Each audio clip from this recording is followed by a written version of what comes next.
I do appreciate a chance to talk to you tonight. The title of my talk is The Secret is in the Soil. Now, I know a lot of you are sitting out there tonight wondering what the hell I'm doing up here talking about dirt and what the big deal is. Well, soil is the foundation of our civilization, both literally and figuratively. You can't grow crops without soil. And it's the crops and food that are provided by agriculture that allow us all to survive and allow each and every one of us in this room to have a job title other than hunter or gatherer. But beyond that, soil has a huge impact on the quantity and quality of the water that we drink. In Oklahoma, over 90% of the water that we consume first falls on the farm ground and pasture land of our state before it goes into our rivers and streams. You can't survive without water and food. So soil affects each and every one of us on a very basic level. But we don't think about how the soil underneath our feet is alive. Did you know at its healthiest, a teaspoon of soil has more life in it than there are people on the face of the globe? And it's those bugs, bacteria, and fungi and the organic matter that they rely on that have such a huge impact on the water cycle and the carbon cycle that affects the amount of water that we have to consume and our planet's climate. But our soil is sick. We've lost anywhere from 80 to 90% of the organic matter out of our soil since first plow up. Now, why is healthy soil with organic matter a big deal? Well, a 1% increase in organic matter can increase the water holding capacity of soil by over 25,000 gallons of water per acre per year. That's water that's available for growing crops to help them better weather extreme droughts like the one that we're just now coming out of.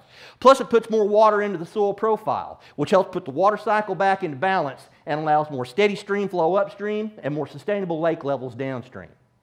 But on top of that, the same practices that we want to use to improve the health of the soil also help to control soil erosion. Did you know that every year in the state of Oklahoma, we lose somewhere in the neighborhood of 3 pounds of soil for every pound of wheat that we grow? That's over 12,000 acres of soil that's lost to erosion every year. That's a huge problem if we're going to feed 9 billion people by mid-century. And when that soil erodes, it ends up in the water that you drink. And with it, the harmful nutrients and bacteria that's tied to the soil profile. We have to protect the quality and quantity of our water. They're not making any more of it. All the water that's ever been or ever will be is already here today. In fact, when you were out there drinking tonight, the water that was in your drinks this evening may have been bathed in by Cleopatra. We have to protect our water. There's not any more of it, and we have to have it not just for ourselves but for future generations. But soil health also holds other promise for other more global problems like climate change. Now, I said climate change not to cause controversy, but because it's a real problem and one that we really need to talk about. And that gets you in some trouble depending on the audience that you're talking to. But at the end of the day, when you talk about climate change in this part of the world, what the experts say is that the crazy weather we've always had is just going to be a little bit crazier. The good news is the same practices that we want to use to improve the health of the soil also helps agriculture adapt to the radical weather events that are caused by climate change while helping mitigate some of its basic causes, some of the causes of the phenomenon. Those practices include things like no-till agriculture, planting cover crops, taking highly erodible land out of production and putting it back to grass, better pasture management. All of those things use less fuel, as much as 3 gallons of diesel less per acre per year to grow a wheat crop in Oklahoma. But on top of that, they also help sequester carbon dioxide in the soil. Now, we all learned back in high school biology that through photosynthesis, plants breathe in carbon dioxide and breathe out oxygen.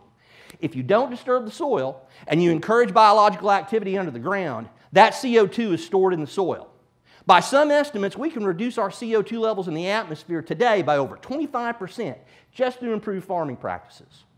Now, I know you all are sitting out there thinking, well, what has this got to do with me? If I'm not a farmer or rancher, how in the world can I use any of this information that you're spouting? Well, you can make a difference. First thing you can do is talk to your city councilman and mayor.